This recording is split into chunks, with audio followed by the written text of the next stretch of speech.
ikaw ay nagsisimula, kung ikaw ay nagsisimula pa lang sa pagbablog guys, importante talaga makapal ang mukha. Talagang hindi ka po talaga marunong mahiya. At simpre guys, magkakaroon ka din ng mga basher. At una pong magbabash sa'yo guys, yung mga kapitbahay mo, yung mga kapatid mo, yung mga kaibigan mo, yung mga pinsan mo guys. Yun po ang unang magpapahamak sa'yo guys.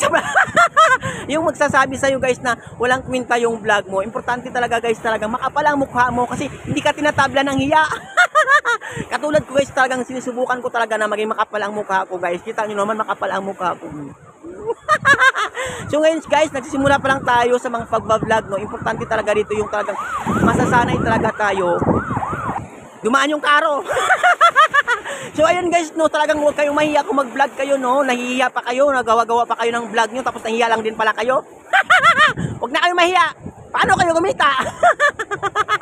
So ayan guys, no, tips ko lang sa inyo guys na huwag kayong mahiya. Kung nagsimula pa lang kayo guys, marami kayong mga pinagdadaanan talaga, maranasan dito guys. Marami kayong mapagdaanan guys, o madadaanan guys. Maraming mga sagabal sa buhay mo kung magbablog ka guys.